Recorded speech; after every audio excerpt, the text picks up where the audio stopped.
Alors, la dernière vidéo là que je fais, c'est plus un autre témoignage que je vais faire sur mon rapport avec Marie. Voilà, parce que c'est vrai que sur cette chaîne, j'en parle très peu. J'en ai parlé un petit peu quand j'ai expliqué l'église catholique, mais c'est quelque chose en fait que j'ai très peu développé parce que tout simplement j'avais pas de contenu ou de matière vraiment à apporter, mais maintenant j'en ai, donc on va pouvoir en discuter. Donc Marie, ça n'a pas été ma porte d'entrée, on va dire, directe envers Jésus. Pour autant, elle a toujours été quelque part pas loin, mais très discrète. Et c'est vraiment avec Jésus qu'il y a eu tout de suite ce démarrage de conversion très fort. J'ai demandé à Jésus ce qu'il pensait du chapelet, parce que moi c'était quelque chose au début qui ne me plaisait pas, j'avais beaucoup de mal avec cette chose-là. Comme j'explique dans l'église catholique, enfin dans la vidéo sur l'église catholique, j'ai un ami qui m'a dit, bah écoute, si t'es si proche de Dieu que ça, pose-lui la question directement, qu'est-ce que lui il en pense? Et je me suis dit, bah oui, clairement. Donc j'ai posé la question à Jésus, il m'a dit, Mélanie, tu dis que tous les hommes sont imparfaits. Je lui ai dit oui. Et il m'a dit, ma mère, elle, n'a jamais péché. Suite à ça, j'avais la possibilité de faire le chapelet, mais je n'arrivais pas, c'était comme si c'était intellectualisé, mais je n'arrivais pas à vraiment l'accepter à l'intérieur de moi. Donc j'ai préféré faire le chapelet de la Divine Miséricorde. On fuit. Au début du chapelet, il y a quand même 3 Je vous salue Marie, donc je l'ai fait. Et en fait, pendant que je l'ai fait, je me fais attaquer. Et là, je me dis, wow, trop bizarre. Puis je continue sur la Divine Miséricorde et arrivé au milieu du chapelet, là, j'ai voulu reprendre les Je vous salue Marie et ça a été une lutte parce qu'il y avait quelque chose qui essayait de me faire taire. J'ai lutté. Marie m'a aidée, elle a prié pour moi, elle a marché sur la tête du serpent et cette entité, ce démon a fui. Donc là, j'ai compris aussi à quel point le chapelet est une arme. C'est quelque chose de très très puissant. C'est aussi quelque chose que j'ai utilisé quand j'avais des amis qui se faisaient attaquer. Notamment, je pense à un qui se faisait attaquer spirituellement, qui m'a appelé un peu en panique. Et en fait, spontanément, je me suis tournée vers le chapelet. Voilà, sans vraiment trop savoir pourquoi, mais je me suis dit, bah allez. Et en fait, j'avais pas vraiment cette connexion avec Marie, j'avais pas non plus ce ressenti. Jésus m'avait déjà montré la notion de communion des saints, avec le fait et c'est très marrant parce que là, je suis en train de faire la vidéo et je commence à avoir un gros mal de tête. Alors que tout allait bien. Donc l'autre, il n'est pas content. Ça l'embête. Très bien. Donc, je vais essayer de me concentrer. Je disais que... Ouais, c'est fou comment il essaie de me perturber. Vous voyez, quand je vous dis que Marie, elle est puissante. Et l'autre, il peut pas se la saquer. C'est fou, hein. Je n'avais pas cette relation avec Marie. Et je l'ai cherchée et je lui ai posé la question un jour. Je lui ai dit, écoute, comment je peux faire pour vraiment t'intégrer à l'intérieur de moi, pas juste que ce soit quelque chose d'intellectuel. Et j'ai vu une grotte. Et sauf qu'à cette époque-là, bon, moi je connaissais rien, je connaissais pas la grotte de Lourdes. Et c'est le lendemain que je tombe sur un témoignage de quelqu'un qui parle de la grotte de Lourdes. Et là, je me renseigne et je me dis, mais c'est évident, c'est là-bas que je dois aller. Donc ça, c'était il y a environ 1 an. Et puis entre-temps, moi j'en ai aussi parlé avec mon accompagnateur. Et mon accompagnateur qui du coup est diacre et qui travaille dans le pôle, on va dire, exorcisme avec des prêtres, me disait qu'il avait déjà vu une femme venir, a demandé à Marie de venir l'aider. Et en fait, le démon qui avait à l'intérieur de cette femme a gueulé non, pas Marie, elle est trop pure. Et ouais. Le démon ne la supporte pas. Il ne la supporte pas, c'est impressionnant. Et là, je sens qu'il essaye de m'embrouiller l'esprit pour pas que j'en parle. C'est incroyable. Donc, ce qui s'est passé après, c'est que j'ai demandé à Marie donc de comment je pouvais la rencontrer. Elle m'a montré cette grotte.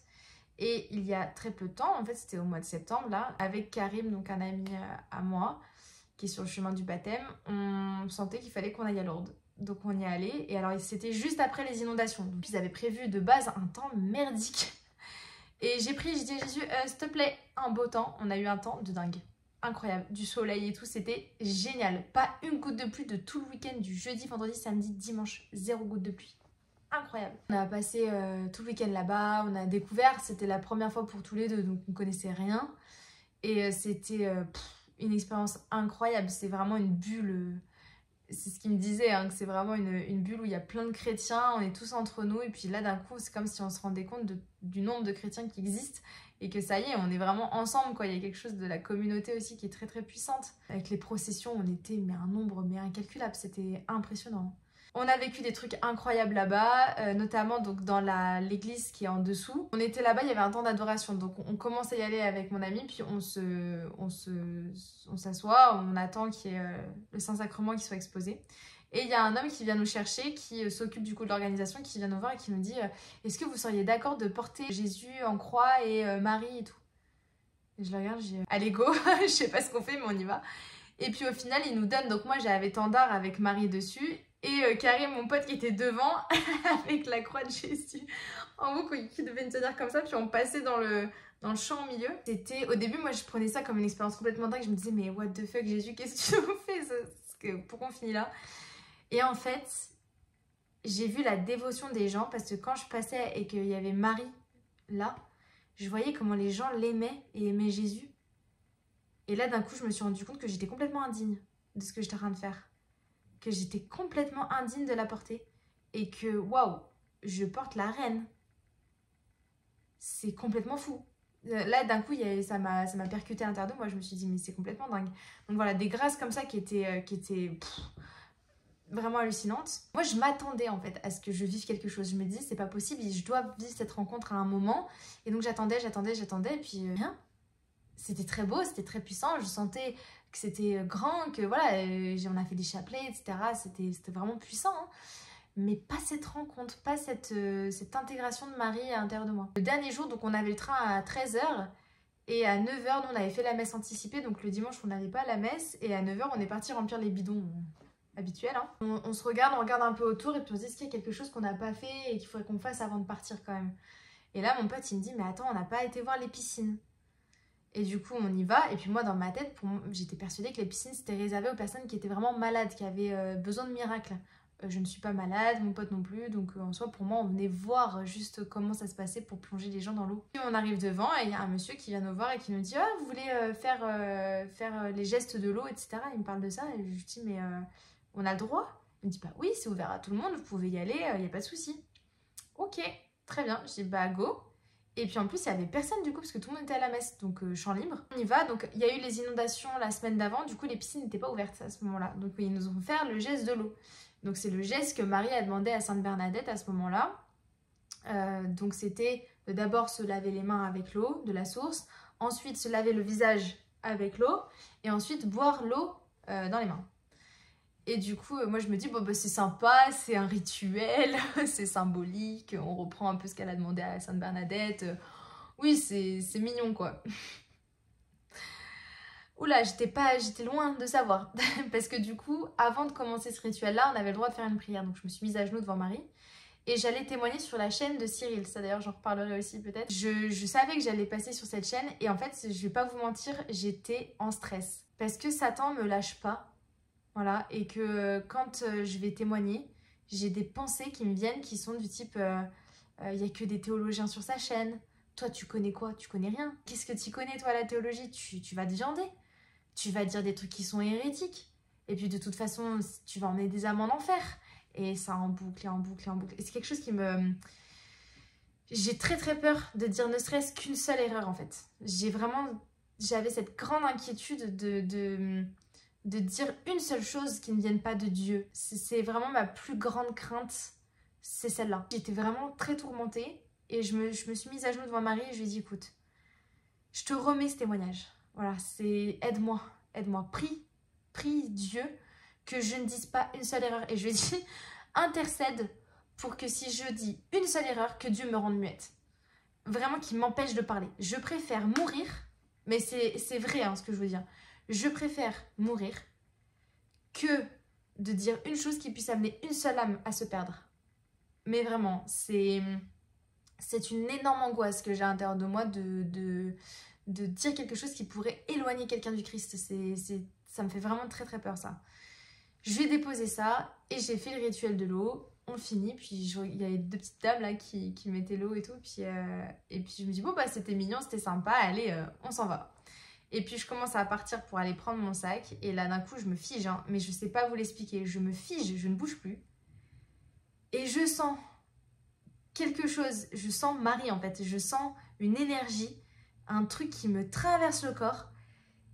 Et je me mets à pleurer, mais de façon complètement incontrôlée. Hein, comme une gamine.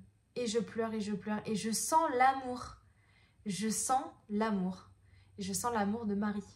Voilà, je sens son amour de maman. Qu'elle nous aime comme des enfants. Et qu'elle est à mes côtés. Et je ne devais pas m'inquiéter. Et elle est douce. Elle est douceur, elle est maternelle et qu'elle est compatissante. C'est vraiment cette sensation que j'ai eue à ce moment-là, mais qui m'a complètement scotchée. Ça m'a débloqué sur plein de choses après, en fait. Parce que déjà, donc, tous les tourments que j'avais à l'intérieur de moi, ça s'est stoppé net. C'est-à-dire que d'un coup, plus rien. Dans ma tête, dans mon cœur, j'avais plus aucune agitation.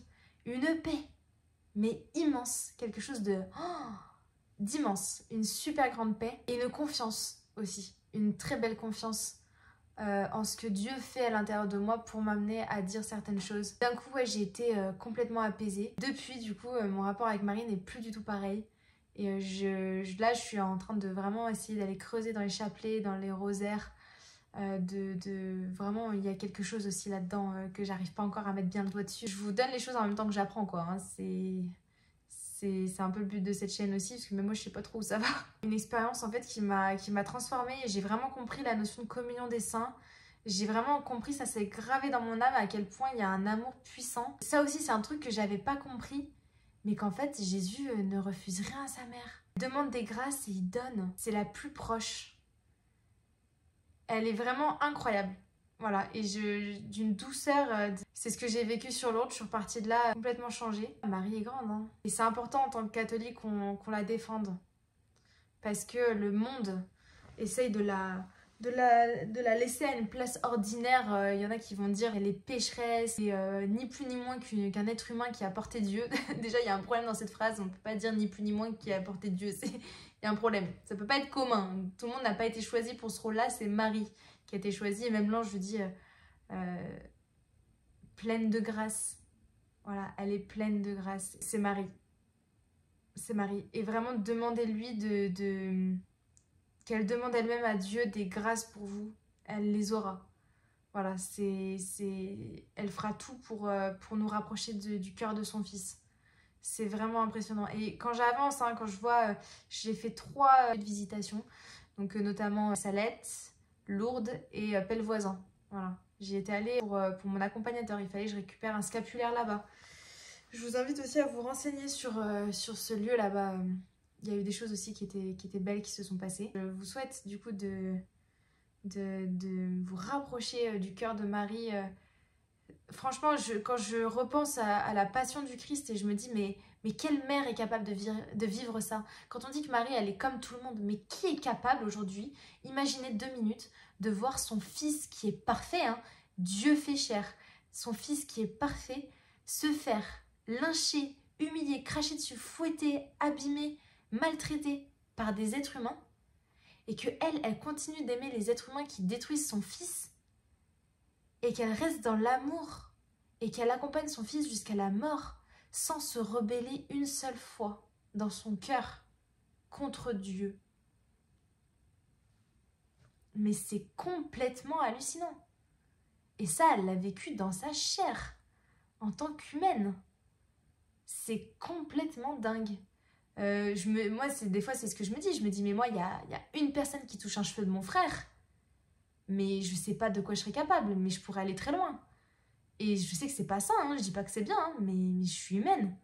Et que mais impossible pour moi d'atteindre un truc pareil. Et encore, mais son fils, parfait.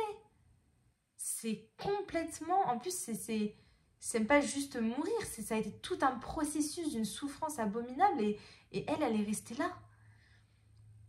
Comment est-ce qu'on peut la réduire après à un simple être humain qui est pécheur? Mais non, non, non. Marie, elle est tellement plus. Et encore une fois, elle aussi, elle a compris, évidemment, depuis bien plus longtemps, ce que c'était que l'amour sans condition. Enfin voilà, c'est Marie. Je pourrais encore en parler pendant des heures. Je vais m'arrêter là. Voilà, je voulais vraiment vous faire ce partage et vous montrer comment aussi Jésus m'amène petit à petit à comprendre les choses, à vivre comme il le souhaite. Et j'espère que mes vidéos, elles vous aideront. Voilà, et je vais aussi, donc ça je vous le dis, ça me concerne plus, mais du coup je vous le partage aussi. J'ai été beaucoup dans m'éparpiller. Voilà, je partais beaucoup dans tous les sens, j'ai voulu aider beaucoup de personnes. Je me suis beaucoup éparpillée, j'ai perdu beaucoup de temps et finalement à pas être efficace. Donc là, je suis en train de revoir un peu mon organisation de comment je m'organise, mais je veux répondre aux commentaires, je veux pouvoir prendre le temps de répondre aux mails. Encore une fois, si vous voulez, je vous laisserai mon adresse mail dans la légende en dessous. Il y en a qui ne trouvent pas, malgré le fait que je le dise. C'est en fait en dessous de la vidéo YouTube, vous allez voir un petit plus. Donc il faut taper sur le plus et là, ça va dérouler des choses. Et donc là, tout en bas, il y aura mon adresse mail. Donc vous pouvez m'envoyer un mail si besoin. Que ce soit pour témoigner ou que ce soit pour, voilà, pour un coup de pouce ou quoi que ce soit. Alors après, je ne vous garantis pas de pouvoir régler tout. Moi, ce que je vous conseille le plus, c'est justement de pouvoir aller chercher un accompagnateur spirituel dans l'église catholique. Et cette personne-là sera à votre écoute, ça ne remplacera jamais un vrai accompagnement. Voilà. En tout cas, je vous aime très fort, prenez bien soin de vous. Soyez bénis, je prie pour vous. Surtout dans les temps difficiles, prions vraiment pour le Liban, pour ce qui se passe aussi à Gaza. Encore une fois, j'en reparle. C'est une situation qui est compliquée. J'ai vraiment une pensée aussi pour eux en cette fin de vidéo, qu'on demande à Marie d'intercéder pour toutes ces personnes qui meurent et que leur âme soit sauvée et récupérée par l'intercession de notre mère. Voilà. Je vous fais plein de bisous. Prenez bien soin de vous et puis au plaisir de revenir vers vous pour d'autres choses quand Dieu me donnera l'inspiration.